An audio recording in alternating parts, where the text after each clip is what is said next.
Alright, Ronan MMA, welcome back to the channel. Dude, it's the 12th of April. I just woke up to 8 inches of fresh snow, okay? So I am a little irritated. But anyways, dude, this is going to be my picks video for UFC Fight Night Holloway vs. Allen. As usual, I will start at the very bottom of the card and work my way up. Before we get into it, please like and subscribe. I would greatly appreciate it. I will thank you in advance because I'm Canadian, and we're polite, and we deal with 8 inches of snow in mid-spring, so I would greatly appreciate your subscription. It would mean a lot. Okay, let's get right into it, dude. First fight of the night, Jocelyn Edwards versus Lucy Pudilova. I'm going to go with Jocelyn Edwards here for no particular reason. No, I'm just kidding. I think she's a little bit more powerful and a bit more consistent. This is actually Pudilova's second attempt at a UFC career because it went so poorly the first time. To be fair to her, she was fighting pretty decent competition in there, like sometimes, not all of them, but a few of them. She went 2-5 in her first attempt, and she dropped her last 4. But some of them were two not so great girls, so I'm going to go with Jocelyn Edwards here. Yeah, not needing a second attempt at a UFC career, so Jocelyn Edwards by no particular method whatsoever, because who knows, it's women. So anyways, next fight, Aaron Phillips versus Gaston Bolanos. Okay, crazy, man. Aaron Phillips is 33, and he's been signed to the UFC for 3 years now, with only one fight since, well, he had a bunch of canceled fights and none scheduled for 2022. He has, like, barely fought at all. I think it's pretty strange. Gaston Bolanos is younger and more active. He's actually fought good competition because he didn't come from, like, one of these lower, like, really low promotions, you know what I mean? He had a bunch of fights in Bellator, not just in the MMA side of things, but in kickboxing as well. He's got a 100% KO rate for his wins in MMA, which is good. I think the activity, the age, and also the finishing ability of Gaston Bolanos will make the difference here and get it done by KO. So Gaston Bolanos by KO. Next fight, Bruna Brazil versus Denise Gomes. I'm going to go with Bruna Brazil here, but who knows, because once again, it's women MMA, and she got a head kick KO on the Contender Series, which is crazy to see from a lady. That's not particular, you know what I mean? That's not something you would usually see, okay? Against a pretty decent opponent who was 5-0. Denise Gomes, she does have quite a few finishes. She is young and dropped her first one in the UFC, which is fine, but her win on the Contender Series wasn't nearly as good as Bruna Brazil's was. It was a unanimous decision against a girl who, while she had more experience, her record was a little stinky compared to Bruna Brazil's opponent. And I know it's kind of common for girls to have, like, shitty records, but still, I think Bruna Brazil will be able to piece her up on the feet. I'm not even going to bother predicting a finish because who knows? It's unranked straw weights, but Bruna Brazil by somehow, some way. Okay, next fight, Lando Vannata versus Daniel Zellhuber. Okay, this is a weird one. Lando Vannata, whenever I think of Lando Vannata, I think that he is so much older than he really is. I think he's only like 31. I would have assumed he was like late 30s. He seems like a veteran to me. Do you know what I mean? Which he is kind of in his career. Like, his career's long in terms of time, but he doesn't have that many fights on his record, which is also crazy. He hasn't had a year where he has fought 3 times since 2017, which is also kind of strange because we know, like, the UFC, the way that they work, they say we offer 3 fights a year. So Lando Vannata, after 2017, 2018, 2 fights, 2019, 2 fights, and that seems to be the regular. I think there was even a year where he had 1 fight in there.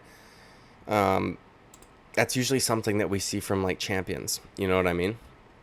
He is a little inconsistent. I know he's a very fun fighter and he's tricky and things like this, but he can't seem to really get a streak together, whether it's win or loss streak. Like, he just win, loss, win, loss, win, loss. And to be fair to him, he's been fighting pretty decent competition now. He is a tough guy to finish. I think he's only ever been submitted twice, and he's never been knocked out. And one of the submissions was Tony Ferguson, who got him in a Darce choke. That's not something I'm gonna really give you too much shit for. Tony Ferguson's a tricky guy. He's got super long arms, and that was also a very long time ago. But Daniel Zellhuber here, he was that dude who, against Trey Ogden, fuck, I don't know why I say it like that, had a pretty shitty performance. You know what I mean? He had a whole lot of hype on him, and then he comes in here and he barely throws any strikes for the entire first round. And Trey Ogden is a little difficult to deal with, but you know what I mean? He should have been more active. I think that he will be this time around. I don't think that he's going to go in there and not throw anything for the first 5 minutes, dropping the first round, and then making it harder on himself to try and claw back a decision victory. I think he's going to come out there much more aggressive. I don't know that he'll be worried about Lando Vannata knocking him out the same way that Trey Ogden would.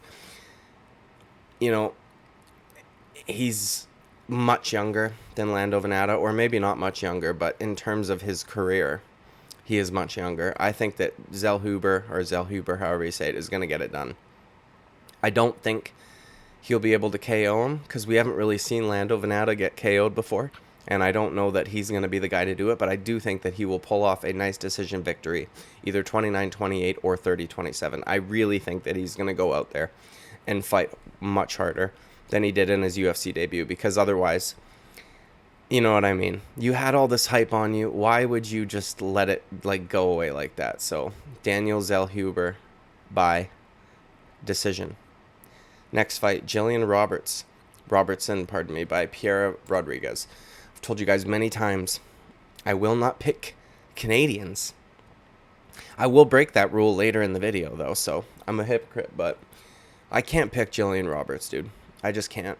So, she got finished by Maycee Barber. That is absolutely unforgivable.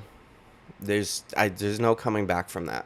So, I'm picking Pierre Rodriguez, but I am picking her because I'm picking against Jillian Roberts, just so you guys know. It's nothing that Rodriguez has done to make me want to pick her.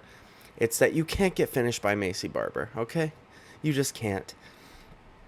I was looking at Jillian Robertson record, and I was thinking, she's fought some good girls and Miranda Maverick and stuff like that, but and then I went a little bit further down and I saw that she was finished by Maycee Barber, and I was pissed. So Pierre Rodriguez by fucking who knows, dude, who knows, because it's women. Anyways, next fight, Zach Cummings versus Ed Herman. Holy fuck, dude. They just went and found the two oldest middleweights on the roster, and they said, hey, you guys want to fight? It's very strange. I think one of them's 41 and the other one's 39 or something like that. Very, very old for... Anyways, they both have had pretty long layoffs. I think one of them's had a 2-year layoff, one of them's had a 3-year layoff. Close to 3 for Zach and 2 years for Ed Herman. I'm going to go with Zach Cummings here, though. But who the fuck knows? When you get two senior citizens fighting each other, it's a toss-up, man. Who knows? One of them might steal the other one's Walker, and then we've just got, you know what I mean. Ed Herman has some losses that have aged pretty poorly, and Zach Cummings has some win over some guys that are actually pretty good, like Trevin Giles and things like that. So I'm going with Zach Cummings by fucking bingo, dude, because they're senior citizens. So anyways, next fight. Brandon Royval versus Mateus Nicolau. Fuck. I hate Brandon Royval. The reason I hate Brandon Royval is because he's a little bit woke, if you ask me. He's had some things to say on Twitter about certain things that have happened that really fucking irritated me. I can't remember who the guy was, but he beat his opponent who was from China, and he said in his post-fight speech, I told you guys I'd send his ass back home to China. And people took that as xenophobic or racist or something along those lines. And I thought, fuck me, dude. If that guy was from Texas or even Canada or even the UK or, you know what I mean, a white country, and especially at the time, because I believe it was the very start of, you know what I mean, the last few years, nobody would have batted a fucking eye. I'm sending his ass back home to Texas. Nobody would have cared. But because it was a different country, and a country that was maybe being slightly demonized at the time, or at the very least their government was, it was all of a sudden an issue, and Brandon Royval called it out. There's been other times that he said shit too. I really don't like this kid. That being said, though, he is pretty good, but I am picking Matheus Nicolau, and both of their last fights were finishes over the same guy in Matt Schnell. Royval has only lost to really good competition. Like, his record is a little bit deceiving, or at least in the UFC. He's got a loss to Brandon Moreno and a loss to Pantoja. The loss to Moreno was also a shoulder injury. I can't quite remember exactly how that fight went, but I know on the record it says TKO due to a shoulder injury or something along those lines. But, oh, did I say the best flyweights in the world, dude? I mean the best flyweights in the UFC. I might not have even said best, but as long as DJ's alive, dude, he's the best flyweight in the world. I don't care what weight he's fighting at 1FC. He's fighting dudes bigger than him now, and he's still fucking crushing it. But either way, dude, I mean, Brandon Moreno, right now, best flyweight in the UFC, and Pantoja has a win over Moreno, if I'm not mistaken. So, you know what I mean? He doesn't lose to bums. They've both got wins over Tim Elliott, but, you know. Matheus Nicolau is also very good, though. He's got wins over Manel Kopp. Now, it was a split decision, so you know what I mean. Close one. He's got a unanimous decision over David Dvorak, who I think is actually very underrated. That guy's good, and he's tricky to deal with, especially for a flyweight. Unanimous decision victory over Tim Elliott, whereas Royval's got a finish over him, but still. The only knock I could come up with is he doesn't get a whole lot of finishes, but the guy has never lost a decision, which is fucking crazy. Like, he always does enough to get the job done. You know what I mean? He only loses by KO. But Brandon Royval, I don't think has a single KO in his UFC career. I think he's got 3 KOs, roughly, overall. But that's including all of his, you know what I mean, before the UFC. Since UFC, his only finishes have been submissions. Matheus Nicolau, I don't think has ever been submitted. And he's won 5 by submission, so he's definitely got a good ground game. I don't think Royval will be able to sub him. If Royval does sub him, I could see it being a guillotine on a shot from Matheus Nicolau. But I don't think that this guy's going to be as easy to sub as somebody like a Kai Kara-France or something like that. You know what I mean? So I'm going to go with Matheus Nicolau here. And I'm going to go with him by split decision, okay? I'm calling my shots. 29-28 split decision for Matheus Nicolau because he cannot lose a decision. And I don't know if he'll be able to sub Royval either because while I don't like him, Royval is very good. So yeah, anyways. Matheus Nicolau by split decision. Next fight, Bill Algeo versus TJ Brown. I don't want to pick TJ Brown, but I am. I don't know why. I don't know why. Both of these guys don't have the best records. You know what I mean? But TJ's got some decent wins. Got a finish his last time out, so perhaps he's got some momentum going. I believe Algeo's coming off of a loss. Yeah, he's got some decent wins. You know what I mean? He's got a win over Charles Rosa, who's pretty good. He lost his first 2 in the UFC, but then he came back. And, you know, he lost to Nerdembeki, and I know that we just saw him get KO'd, but he's still a very good fighter, so I'm not going to hold that against him too much. Bill Algeo, his win over Herbert Burns is okay, but I mean, we kind of know that Herbert Burns is a little bit of a bitch now because I know Gilbert tried to cover for his brother and say that he had just hurt his knee. That was not the case. That dude was tired and he fucking quit, and it was kind of strange to see coming from Gilbert Burns' brother, but you know what I mean. Gilbert got the good genetics, I guess. Yeah. He hasn't been able to finish... Wait, hold on. He hasn't been able to get a finish in the UFC besides that one, which was kind of like a quit by Herbert Burns. And he's coming off of a loss to Andre Fili, who I know Andre Fili's good, but he's not like fantastic or anything like that. So I'm going to go with TJ Brown by decision. Maybe a submission in the late rounds or something, but most likely decision. Next fight, Clay Guida versus Rafa Garcia. Dude, I know I picked Gerald Meerschaert in the last event and he lost, but I'm going with another old boy, dude. 41 at lightweight is fucking impressive, and Clay the Carpenter Guida is a savage, K. burps, gets slapped by his brother, all that shit. Every time I think he's done, he comes out and puts on a decent performance, and I'm like, God damn, dude, he's still doing the damn thing. Rafa Garcia only has one finish in the UFC, and it was a rear naked choke. Clay Guida, I didn't go all the way back on his record because earlier fights aren't really going to be relevant right now at 41 years of age. I could not find a rear naked choke, but I could find he got heel hooked by Claudio Puelles, which somebody like Eminari rolling for a heel hook is a lot different than somebody having to take you down, pass your guard, get to your back, and then sink in a rear naked choke. Clay Guida is just something else, dude. I don't know what it is, but yeah, he's a bad motherfucker, dude. Rafa Garcia has some losses that haven't aged great either, like Nasrat, Hackprast, and you know what I mean. Some dudes that he's lost to are pretty good, but he just hasn't. I don't know. He doesn't seem to be getting it done at the high level. He's got a loss to Jakar Close and Gutzmacher, who's got some power, but still. I'm going to go with Clay Guida here to grind out a decision. I don't think that Rafa Garcia is going to be able to get him on the ground and submit him. And Clay Guida is such a veteran that I would imagine he's got some decent submission defense aside from somebody shooting for a fucking heel hook. And I hope that Clay Guida retires after this one, dude, because 41 at lightweight is absolutely insane. That is like fucking bonkers. But yeah, man, Clay Guida, hoping he pulls this one off. That would be fantastic. Next fight, dude, Pedro Munhoz versus Chris Gutierrez. This one, dude, I'm having a hard time with, or I was having a hard time with it, honestly. I still kind of am. I know Pedro Munhoz should have beat Frankie Edgar, but he has lost 3 of his last 4.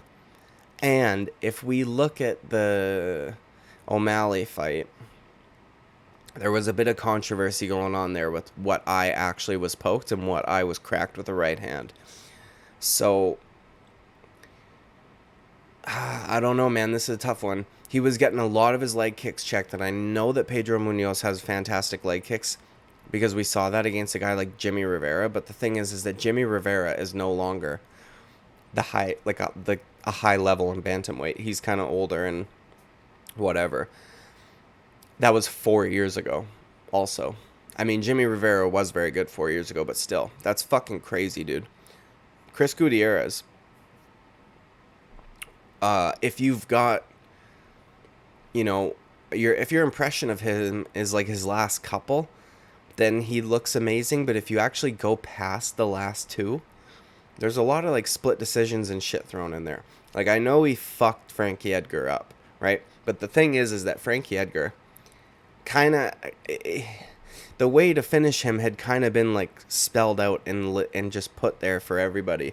You know what I mean? After the Cheeto and Sandhagen KO, clearly susceptible to shots up the middle. He's a shorter guy, so it's really easy to land fucking knees on him, especially when he's going to try and like shoot for your legs. And then he got a KO with a spinning back fist or elbow over some guy that I can't fucking pronounce his name. Batgerald Dana or something. Who knows, dude. But anyways, and then after that, split decision, unanimous decision, a draw against Cody Durden, and then another split decision, another unanimous decision. Like, Pedro Munhoz is a hard dude to knock out. You know what I mean? That guy's got a hell of a fucking chin. He's like a zombie. I remember in the Cody Garbrandt fight, which I know was a long time ago, but still. Dude took some fucking shots and knew damn well that I can eat these and fire back. The fact that he did have such a close fight with Frankie Edgar is not really a good look, especially what, you know what I mean, opponents after him were able to do to Frankie Edgar, which it kind of like the same for Cheeto. I know Cheeto ended up finding the finish, and he was beating Frankie up in moments, but he was also not doing so great in other moments. It's going to be hard for Gutierrez to knock him out, dude. I think Pedro's going to be throwing hard leg kicks. Perhaps Gutierrez will be able to check them. We know he has good leg kicks because he's gotten a leg kick TKO, I believe, in the UFC. You know, the thing that kind of I know Dominic Cruz is older. You know what I mean? but he's still dominant Cruz, but not really. Pedro Munhoz lost to him. And so for me, I think that, and Aldo's older too, dude, which he lost to him as well. I think that if Chris Gutierrez were to fight either of those gentlemen, that he would probably fuck them up. At least Dominic Cruz. So I'm gonna go with Chris Gutierrez here. I think it's gonna be a tough fight though, because Pedro Munhoz is just a fucking tough son of a bitch, dude, and he is not gonna stop coming. He's gonna throw hard leg kicks, whether or not you check them. Like, he doesn't really give a shit. He's gonna keep throwing the leg kicks, and yeah, I don't know if Chris Gutierrez will be able to find a finish here, because Pedro Munhoz just has a hell of a chin. So I'm gonna go with Chris Gutierrez by unanimous decision against Pedro Munhoz. Next fight, Tanner Boser versus Ion Cutelaba. I'm actually going to pick a Canadian here, guys. He's from Alberta, which is the most base province in our country, So he's Canadian, but not really, No, seriously, though. I think that he'll be much better at light heavyweight than he was at heavyweight, and he was pretty good at heavyweight. You know what I mean? He gave some dudes that are way bigger than him some really tough fights. Like Cyril Gahn, I think he fought Elir Latifi. I think that might have even been a split decision. There were a few dudes that I was like, fuck me, dude, because he was weighing in at like 225 and shit like that. And people kept asking him, why don't you go down to light heavyweight? And he was like, no. No, I don't want to. I don't want to diet, But I think that it was a good decision overall because he clearly had some body fat he could lose. Okay. And you know what I mean? You don't want to be 40 pounds undersized at heavyweight. That's just not ideal. So I think he's going to be much better at light heavyweight. Ion Cutelaba is not great, has not looked great as of late. I know that he's, you know what I mean? He's lost to really good guys, but still, he does not have much technique. He's kind of just a fucking brawler, you know, like not entirely, but he's just, yeah, I'm not impressed with Ion Cutelaba. So I'm going to go with Tanner Boser here. The only thing is I don't know if his power is going to carry him or dude, huh?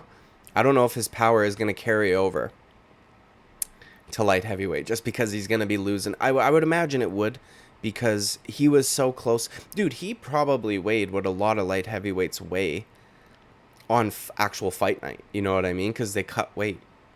So if he's actually gone and just shed a little bit of body fat and then is going to do a weight cut, I think that it should carry. So perhaps Tanner Boser by a TKO, maybe late round 2. Yeah. Anyways, dude, next fight. Dustin Jacoby versus Azamat Murzakanov. Okay, dude, I feel like they're kind of doing Dustin Jacoby a little bit dirty here. He is such a good striker. He's a very good kickboxer, dude. He's actually, I think he fought Alex Pereira or one of them. But either way, like he's a very good kickboxer. Fucking can just pop, Jesus. Anyways, I would imagine that Azamat is going to want to take this to the ground, and I don't know how Dustin Jacoby's takedown defense will hold up. He's a little bit older now. He's a great striker and a great kickboxer, but we've seen this lots of, you know what I mean, when dudes who come over. And it just, I don't know, man. This dude's last name tells me he's going to shoot and take him down. He finished Alonzo Menefield, I think, by ground and pound.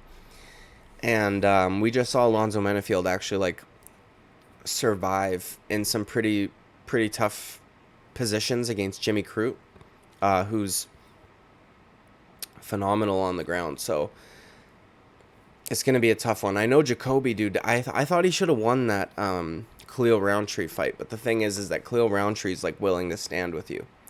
So fuck.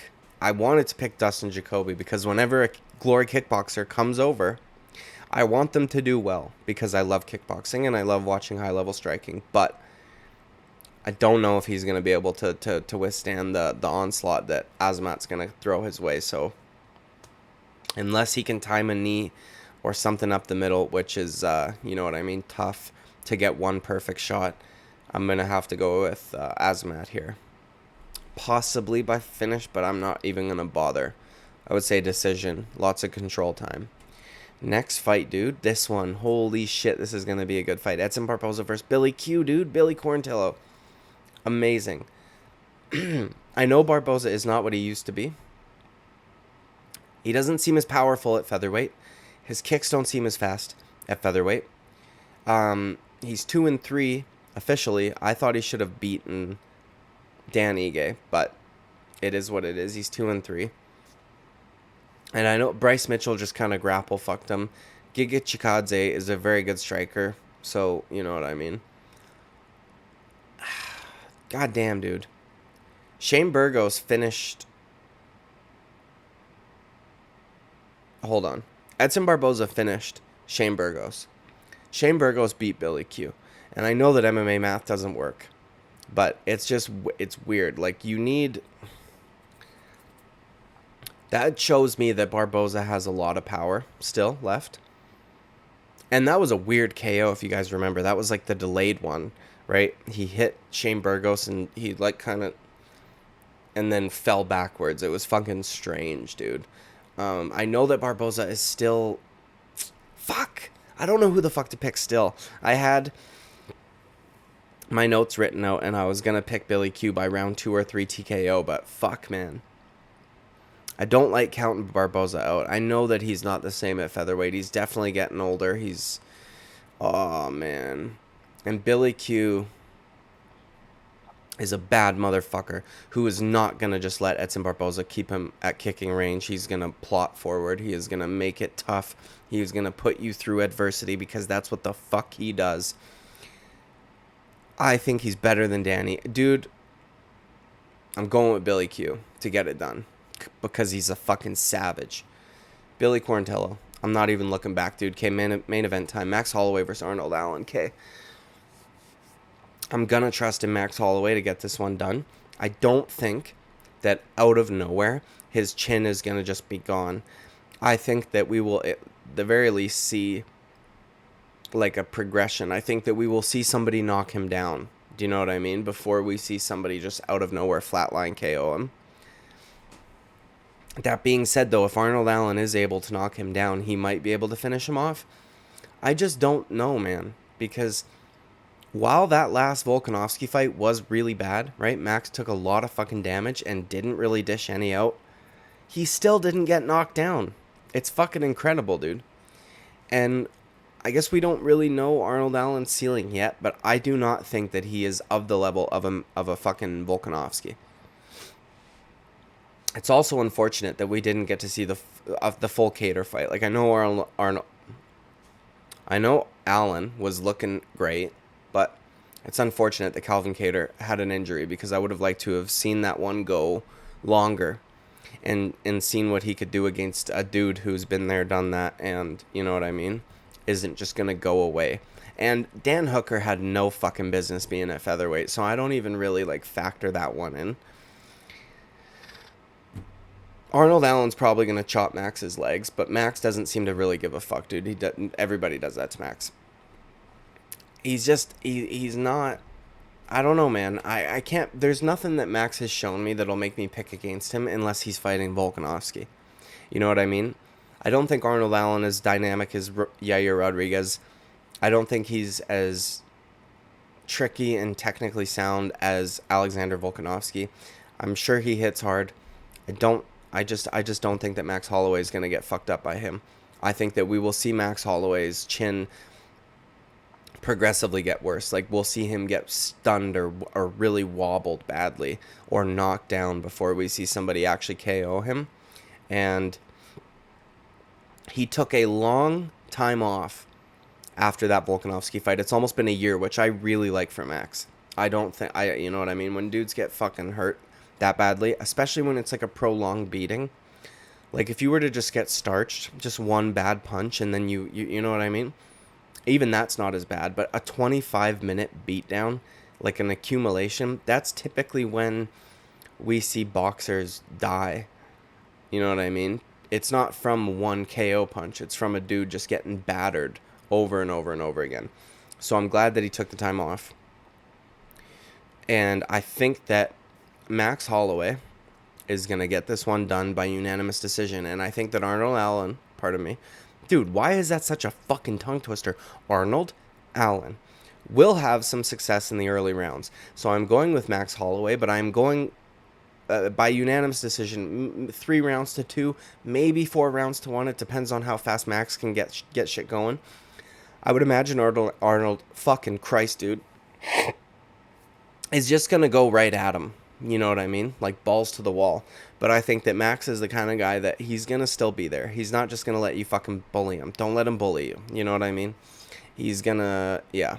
I think Max will start to pick it up as the fight goes on, as he usually does. And I think that it's going to be too much for Allen to deal with. I don't think that, dude, what the fuck's going on? I don't think that Allen has the experience. I don't think he's ever been 5 rounds. Maybe he has outside the UFC, but I don't know. Yeah, man, it's going to be different. He's never had to fight somebody with that level of volume. And I know that Dan Hooker is like a similar body style, but he's no fucking Max Holloway, dude. Especially not at a weight class that he should not fucking be at. So I'm going with Max Holloway. Unanimous decision, 3 rounds to 2, so 48-47, perhaps 49-46, but I would reckon that Arnold Allen has some success in the first 10 minutes or so, maybe even the first 8 minutes, and then we see Max start to pick it up at the end of round 2, and then the momentum changes, and then all of a sudden Max is popping him with his jab and fucking whatever, over and over and over and over again. So, yeah, that's my pick. Okay, anyways, dude, video's over, so like and subscribe. Thank you very much. I'll thank you in advance, guy, because I'm polite. So thank you very much. And I will see you with the next video. I will record another video and upload later today. So we'll get 2 videos today to catch up for lost time, okay? I will see you with the next video. Bye-bye.